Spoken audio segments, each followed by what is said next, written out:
Narito ang binigay ng Diyos na ating pag-aralan ngayong gabi, na saan ang respeto. Bakit nga ba mahalaga irespeto ang iba, ang pamilya, ang buhay at ang sarili? Una sa lahat, ano nga ba ang ibig sabihin ng respeto? Ang sabi dito, ang respeto ay isang positibong pakiramdam o malpitagang gawi na ipinapakita sa ibang tao o bagay na itinuturing na mahalaga o pinapahalagahan. Ito ay kakambalang paggawa ng mabuti sa kapwa, pagkakaroon ng magandang asal, at paggalang sa lahat ng karapatan. Bilang tao, tayo po ay nangangailangan ng respeto ng iba.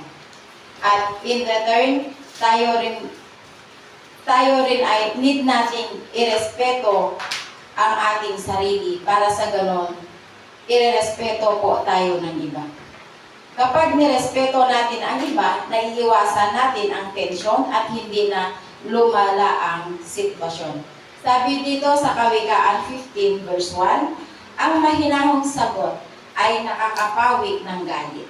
Pero ang masakit na salita ay nakakagalit. Totoo po yun. Kapag tayo ay may mahinahong pagsagot sa ating kapwa, kahit na galit po yung nagsalita sa atin, kapag yung ating sagot ay mahinahon, tiyak na yung galit na nagsasalita sa atin ay napapawi ang kanyang galit.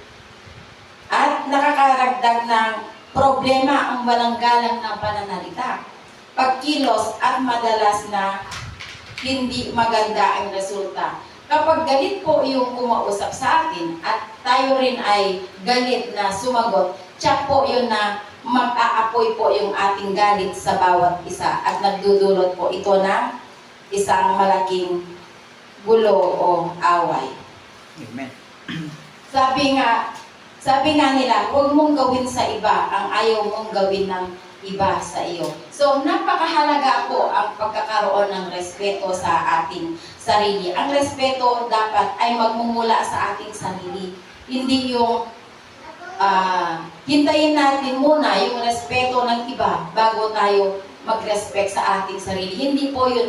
Ang respeto ay nagmumula po muna sa ating sarili. Sabi nga, respect begets respect. Sabi din dito sa Mateo 12 verse 34, lumalabas sa bibig kung ano ang laman ng puso. Kapag walang respeto ang ating pananalita, ay pinapakita natin sa taong iba ang lahi, tribo o katayuan sa buhay kung ano talaga ang tingin natin sa kanila. Okay, kapag ganun po tayo magsalita, porque iba yung kanilang tribo, ibang lahi ay ating binabastos na. Hindi po, lahat po tayo na nilalang ng Diyos, bata man yan o matanda, may kapansanan man o wala, lahat ay nangangailangan po ng respeto. Sabi nga dito, don't judge the book by its cover. So, i-learn po natin sa ating sarili na magkaroon po tayo ng control sa pagsagot o pagsagot sa ating kapwa. Ano ang dapat gawin? Okay, alamin po muna kung saan tayo magkasundo. Halimbawa, sa kaibigan mo o halimbawa, katrabaho mo. Dapat alamin mo muna kung ano yung ugali ng kaibigan mo. Huwag ka basta sasagot ng pabalang kung hindi pala siya mahilig sa ganong pagsasalita. Kasi sabi nga individual differences. Lahat tayo ay may pagkakaiba kasi lahat tayo ay galing sa iba't ibang etniko o kumbaga. Sabi naman dito sa Mateo 7 verse 1, huwag na kayong humatol para hindi kayo hatulan. Totoo po yun, huwag tayong humatol sa ating kapwa para hindi po tayo hahatulan ng ating Panginoong Diyos. Tratuhin ang iba kung paano mo gustong tratuhin kanila. Totoo po yun. Kung ano po yung ginawa nating mabuti sa iba, ay ganon din po, tiyak ang balik sa atin. Pero kung tayo ay bastos sa iba, malamang ganon din po ang balik po sa atin. Kung tayo po ay babaeng walang galang magsalita sa mga lalaki, natural yung mga lalaki, babastusin po tayo. Kung mabait ka at patas sa iba, malamang ganon din ang balik sa'yo. Ayun nga po yung sinabi ko kanina. Sabi po dito sa Lucas 6 verse 31, kung ano ang gusto nyong gawin ng mga tao sa inyo, yon din ang gawin nila sa inyo. At tayo po dapat ay maging mapagpatawad. Huwag isiping sinasadya ng iba kapag nakagawa o nakapagsalita ng hindi maganda sa'yo. Napakaganda po nito. Dahil po kung matuto tayong magpatawad sa ating sarili, ang ating Ama sa langit ay pinapatawad din tayo.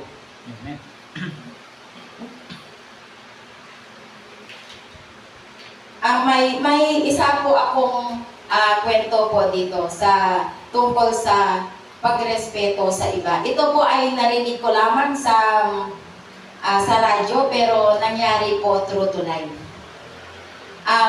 May isang katulong na pumasok, pero galing ito sa probinsya, yung katulong na ito. Pumasok po sa Maynila.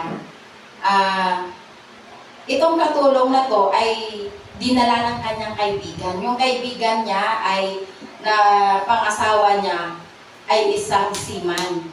So yung kaibigan niya, teacher po yun, teacher and seaman. Kaso lang yung, syempre, naging probinsya po itong katulong nila.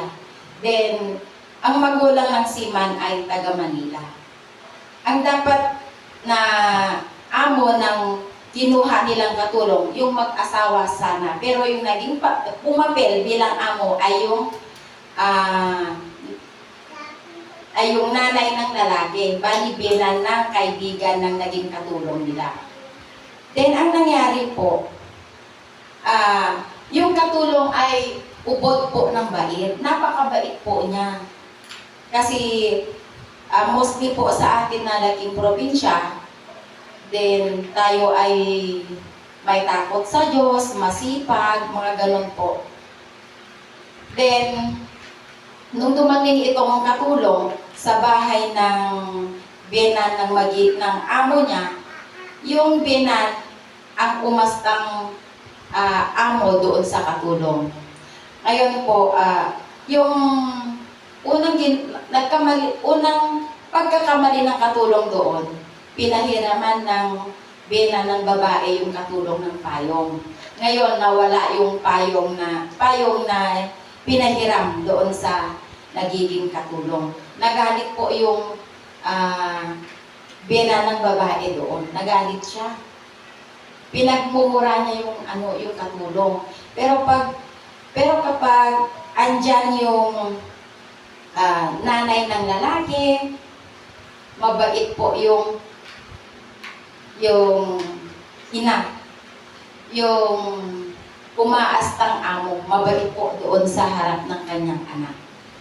Then, simula po noon, kasi syempre nagalit yung matanda, tawagin na lang natin matanda kasi nawala niya yung payong. Unang pinagawa niya ay pinaglinis niya ng kwarto yung katulong. Yung kwartong yun, punong-puno ng santo. Takot daw sa santo yung katulong. Kahit na takot sa santo, yung katulong, ginawa niya kasi pinipilit niya Pinipilit niya yung katulong. Sabi naman ng katulong, kapag daw kasi nakatingin sa mga santo, gumagalaw. Ayun yung una. Next, pinaakyat siya sa bubong. Hindi marunong umakyat ng bubong yung katulong. Pinipilit niya. Kung ano-ano yung pinagsasabi, pinagmumura niya, lahat na lang ng masamang salita, sinabi doon sa katulong. Di umakyat yung katulong, umiiyak na umakyat sa bubong. Lilinisin daw niya yung mga kalat sa bubong. Tapos pangatlo, pinaglinis niya ng aso. Takot sa aso. Walang magawa yung katulong. Nilinis niya pa rin yun. Yung kaibigan niya, wala rin magawa kasi yung asawa, wala naman dun wala silang masabi. Walang masabi yung kaibigan niya kasi sunod-sunuran na lang doon sa kanyang biyenan. Tapos nagtanim ng galit itong katulong doon sa nanay ng kanyang among lalaki. Nagtanim po siya ng galit. Pero tulad ng sinabi ko kanina, itong katulong ay ubod ng bait dati. Hindi siya ganon. Then nung tumagal, kasi paulit-ulit na lang ng ganon, na hindi siya pinapakain kapag hindi nakapaglinis. Kahit na umabot na ng alas 3 na ng hapon, hindi pa kumakain. Ang ginagawa ng kaibigan niya, sa tuwing wala yung matanda, sabi niya, halika na, kumain na tayo habang wala pa si nanay. Hanggang sa yung matanda, nagsimba siya. Then yung katulong din, nagpaalam doon sa kaibigan niya na magsimba din. Ngayon, nung pagdating ng katulong doon sa simbahan, may nakita siya, may matanda daw na nagbebenta ng kakanin at saka yung, alam niyo yung binebenta sa Quiapo na kung ano-ano. O, mga ganun yung paninda ng matanda. Pero sabi niya, natatakot daw siyang lumapit. Pero lumapit siya. Nagtanong siya doon sa matanda kung magkano yung, may mga panyo kasi siyang paninda. Nagtanong siya. Ngayon, sabi ng matanda sa kanya, kilala ng matanda kung ano yung pangalan niya. Then, kilala din yung kung ano yung gusto niyang gawin. Kasi, ang nasa isip kasi ng katulong, gusto niyang maghiganti doon sa nanay ng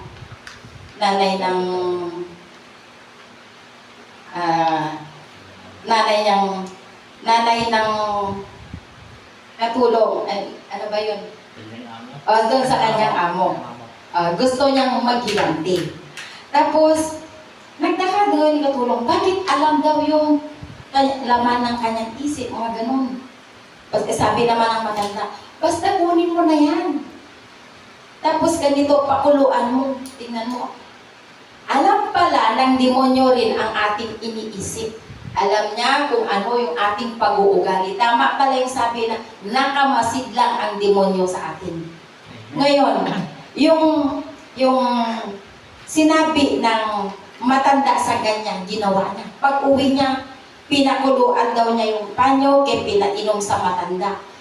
Eto, nung ininom ng matanda yun, kasi siya yung nagpe-prepare ng ng matanda eh. Okay. Ang haba ng tulog ng matanda, 9 o'clock na, hindi pa gising hanggang dumating ng alas 11 na yata. Hindi pa nagising, mga alas 12 na yata nagising. Kung kailan tapos na lahat na nila yung gawain, nakapag-almusal na sila doon sa kanyang kaibigan. Doon nalaman ng katulong na effective yung sinabi ng matanda sa kanya na nakita niya sa simbahan. Hanggang sa paulit-ulit na gano'n na lagi nang matagal na magising yung matanda. Then, next Sunday, bumalik ulit sa simbahan. Tinatanong niya kung ano daw yung next niyang gagawin. Tapos kinuwento niya, bumait na daw yung matanda sa kanya. Napakabait na daw. Hindi na siya sinisigawan, hindi na siya pinagmumura, mga ganon. Then, sabi ng katulong, kung pwede daw bang bawiin na yung parang gusto niya nang bumalik na lang daw sa dati yung kanyang amo o yung nanay ng kanyang amo. Alam po ninyo yung sagot ng matanda? Hindi na daw pwedeng bawiin. Kasi siya daw ay nasa ilalim na ng sumpa. Yung katulong, nasa ilalim na daw ng sumpa yung katulong. Tapos, nagtanong kung ano yung next niyang gagawin. Sabi di ba gusto mong gumanti? Nasa iyo na yan kung ano yung gusto mong iganti doon sa matanda na nagmura sa'yo, yung nanlait sa'yo. Ang sagot ng katulong, hindi ko po magagawa yun. Ayaw ko po na gano'n. Ang sagot ng matanda, wala ka nang magagawa kasi nasa ilalim ka na ng sumpa. Di gano'n. Pag uwi niya ng Sunday uli, kasi Sunday yun, nagkita sila ng matanda. Pag uwi niya ng Sunday, eto, inutusan niya Ngayon yung matanda. Lahat na ng gusto niyang ipagawa sa matanda, ginagawa na ng matanda. Parang bumaliktad. Siya na ngayon yung amo. Yung matanda na ngayon ang katulong. Ginagawa niya yun kung wala yung kanyang kaibigan. Kung hindi nakikita na kaibigan niya. Kasi itong matanda mayaman to eh. Malaki ang kanilang bahay. Then una niyang pinagawa doon sa matanda eh. Palu-paluin mo ang sarili mo gamit ang payong. Pinalo-palo niya ang sarili niya gamit yung payong. Sige, huwag mong tigilan hanggang sa magkasugat-sugat ang iyong katawan. Sunod-sunuran po yung matanda sa kanya. Next na ginawa niya sa matanda, kainin mo yung tae ng aso. Kinain niya ng tae ng aso. Linisin mo yung, yung mga rebulto mo doon. Gusto ko tanggalin mo lahat ng rebulto mo doon. Basagin mo lahat yung rebulto doon, sabi ng katulong doon sa matanda. Ginawa niya po yun. Yung rebulto na yun, ang mga binili ng matanda, yun ng mahal na presyo pa daw, yun yung sabi. Hanggang sa, nung umuwi na yung kanyang anak, nagtaka na sila, ba't ganun yung kanyang nanay? Yung kanyang anak, gusto ipatingin sa doktor, pero ayaw ng matanda. Okay lang daw siya. Kapag yung katulong ang kumakausap sa matanda, ang bait. Lagi yung katulong ang kanyang hinahanap. O di, okay ngayon sila. Basta yung katulong ang kanyang kaharap. Kasi nagbaliktad na nga ang kanilang mundo. Ngayon, third Sunday, bumalik uli yung katulong doon sa matanda. Sabi gusto na ng katulong bawiin na lahat kasi ayaw na niya. Kaso hindi nagpakita yung matanda sa kanya. Pinagpatuloy niya yung kanyang ginawa hanggang sa namatay yung matanda. Ang last kasi na binanggit ng matanda doon sa katulong, kung hindi mo gagawin yung sumpa na ginawa namin sa'yo, pati doon sa nanay ng amo mo, ikaw ang mamamatay. Kaya ginawa po ng katulong yung gusto niyang gawin kasi ayaw niyang mamatay. Hanggang sa nung napag-isipan na ng katulong na umuwi na sa kanilang probinsya, nagpaalam na ito sa kanyang mga amo. Pinayagan naman po siya. Then nung umuwi na yung katulong, doon na namatay yung matanda. At hindi alam kung ano yung dahilan ng kanyang pagkamatay. Then, yung masaklap dito, yung katulong naging mangkukulam na siya. At sabi, hanggang sa ngayon ay yun ang kanyang hanap buhay. Kapag may nakaaway na daw siya, nangkukulam siya. Yun yung sumpa na ginawa ng matanda sa kanya. Pero nung nakauwi na yung katulong sa kanilang probinsya, nakita niya yung matanda Nakita niya, tapos biglang nawala. Anong ibig pong sabihin nun? Hindi po tao yung matanda. Yun po ay isang demonyo. So nakakatakot po. So yung ating nakuhang lesson po doon, huwag po tayong magtanim ng galit. At matuto po tayong magpatawad. Huwag po natin husgahan yung ating kapwa. Yun po yung pinaka-lesson po doon. Ngayon po ay dumako tayo sa respeto sa pamilya. Bakit nga po mahalaga ang respeto sa pamilya? Sabi dito, kapag may respeto ang miyembro ng pamilya sa isa't isa, ay magiging panatag sila. Totoo po yun, kapag tayo ay may respeto sa isa't isa, halimbawa, umalis ang isa, kung may respeto tayo sa kanya, hintayin lang natin siyang umuwi. Hindi basta-basta, ang tagal-tagal, sana kaya namang nagpunta. Okay. At kung may respeto ang mag-asawa sa isa't isa, ay pinapakita nila na mahal nila ang isa't isa. Tandaan natin ang magulang. Tayong mga magulang ang salamin ng ating mga anak. Sa pamilya po, bilang mga magulang, tayo po ang pundasyon ng pagiging marespeto ng ating mga anak. Kung ano po yung respeto na ating itinanim sa ating mga anak, yun din po ang ating aanihin. Kahit na, sabi nga po, ang respeto po ay hindi natin nabibili. Ito ay kusa nating nakukuha kung sino po at kung ano po ang ating nagiging pundasyon sa ating tahanan. Ang mga batang marunong rumespeto sa iba ay mas kumpiyansa sa sarili. May malapit na kaugnayan din sila sa magulang at mas maliit ang chance na magkaroon sila ng problema sa pag-iisip at emosyon. Tama po ito. Kapag yung bata ay marunong rumespeto, syempre, sabi nga, kung ano yung puno ay siya rin bunga.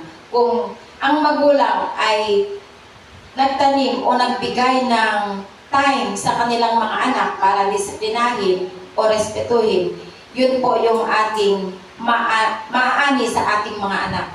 Magiging proud yung ating mga anak sa atin, and in return, tayo rin ay magiging proud sa kanila. Sabi po dito sa Kawikaan 21 verse 5, ang plano ng masipag ay tiyak na magtatagumpay.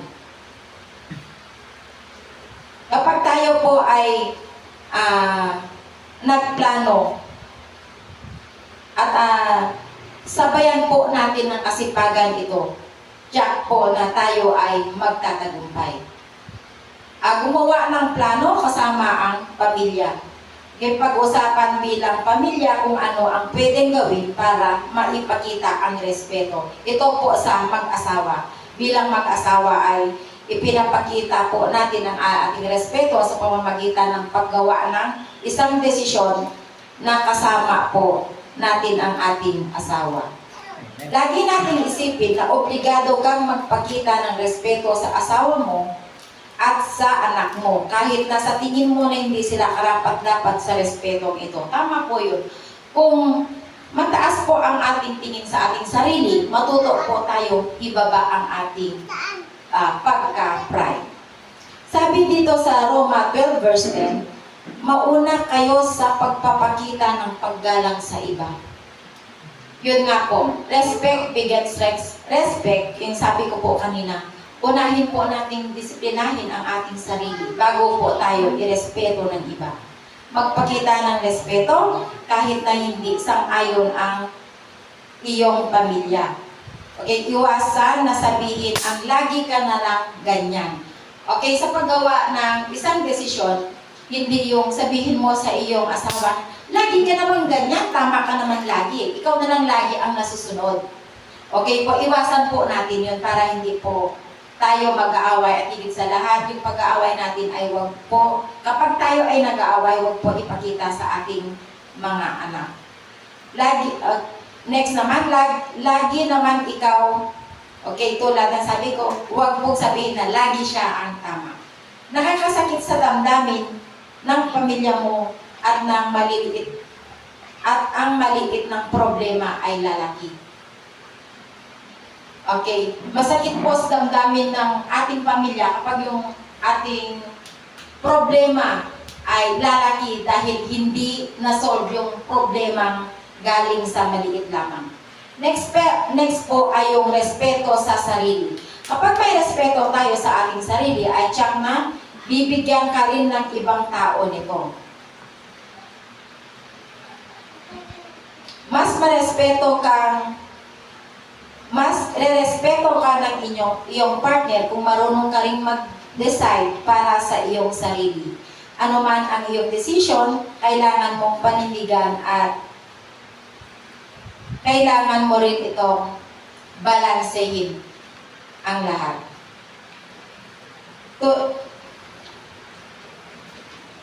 Para matibay ang respeto sa sarili, pumili ng mabubuting kaibigan. Ito pa yung dapat natin gawin para mas lalong titibay ang ating pagrespeto sa sarili.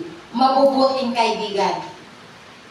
Bakit po hindi yung masasamang kaibigan? Siyempre, ma-influensyahan ka po sa masasamang kaibigan. Sabi nga, kung Sabi nga sa yung mga nagamit ng drugs, ano, tell me who are your friends and I will tell you who are you. Kapag yung kaibigan mo nga naman, puro drug addict, edi malamang isa ka na rin sa drug addict. Pero kung ang kaibigan mo ay puro salita ng Diyos ang sinasambit, tsak, ikaw rin ay isa doon. Ibig sabihin, isa ka na rin sa maka-Diyos. Okay po. Sabi nga dito sa Kawikaan, ang kaibigan ay nagmamahal sa lahat ng Oras. panahon at oras. At oras ng kagapitan, kapatid na tumutulong. Yun po yun. Yung kaibigan mo daw ay tumutulong kahit anong oras at panahon, at siya rin ang kapatid mo sa oras ng kagipitan. Hindi yung kaibigan na gusto ka lang kapag may kailangan ka.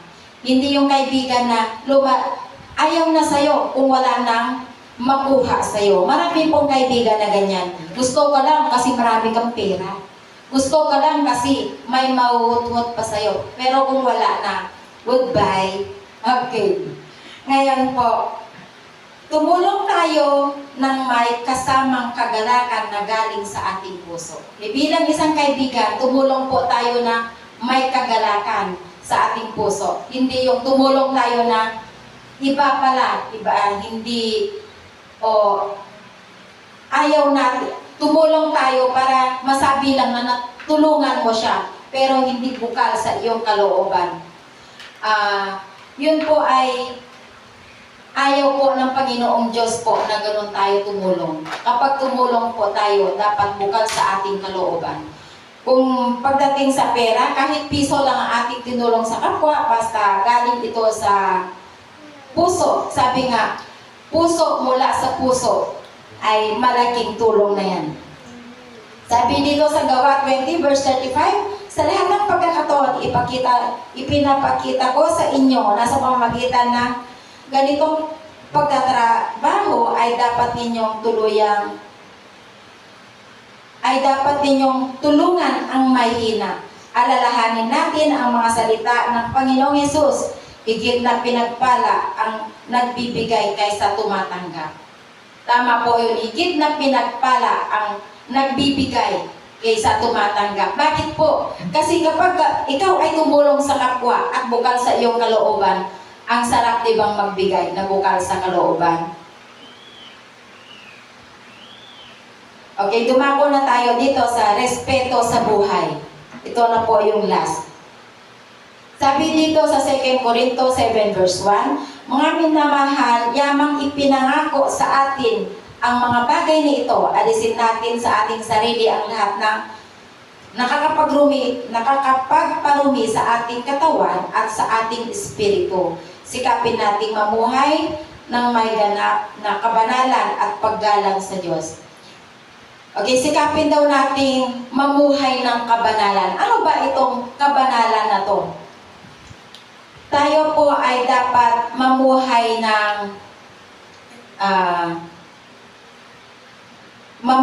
ng malinis ayon sa Diyos.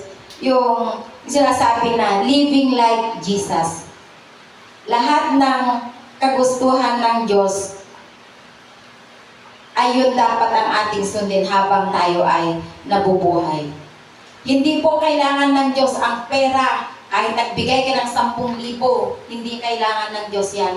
Ang kailangan ng Diyos ay pumunta ka sa kanyang gawain para ikaw ay magiging banal. Hindi po kailangan ng Diyos ang ikaw ay napaka daming alahas sa katawan. Hindi po yung kailangan ng Diyos. Hindi rin kailangan ng Diyos ang pagkain mo lagi ay napakasarap. At higit sa lahat, dapat ang lumalabas sa ating bibig para tayo ay magiging banal ay mga malilinis na salita. Hindi yung mura dito, mura doon. Yun po ang nagpaparumi sa ating espiritu at sa ating katawan. Sabi nga, dahil sa patuloy na pag-unlad ng karunungan ng tao, ito po yun, dahil sa patuloy na pag-unlad ng karunungan ng tao, na akala ng tao ay mas madiin niya ang karunungan ng Diyos. ang mga tao ngayon ay nadudumihan ang kanilang katawan, nadudumihan ang kanilang espiritu. Hindi na nila pinapakain ang kanilang espiritu ng banal na salita ng Diyos. Kung kaya ang mga tao ay napapahamak.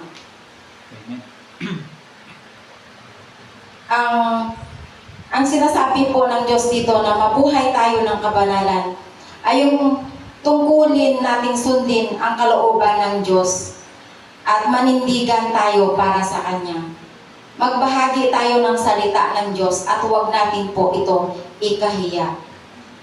At higit po sa lahat, bawal tayong magsinungaling, lalong-lalo na sa ating kapwa Kristiyano dito po sa ating church. At ang huling salita na iiwan ko po sa inyo, ito ay mula sa John 13 verse 34. A new commandment I gave to you, that you love one another as have loved you, that you also love one another. Ibig po sabihin, mahalin po natin ang ating kapwa tulad ng ating pagmamahal po sa ating sarili, at huwag natin gawin sa iba ang ayaw natin gawin ng iba sa atin. Yun lamang po. Lord God, maraming salamat po, Lord, sa mga salita na iyong binahagi sa amin ngayon, Lord God, ngayong araw, Ama. Maraming salamat, Lord God, dahil matuto na kaming magrespeto sa aming buhay, sa aming pamilya, sa aming sarili, at sa iba, Lord God. Ito ang aking dalangin sa pangalan ng aming Panginoong Yesus, tagapagligtas ng aming buhay magpakailan pa man. Everybody say, Amen. Amen.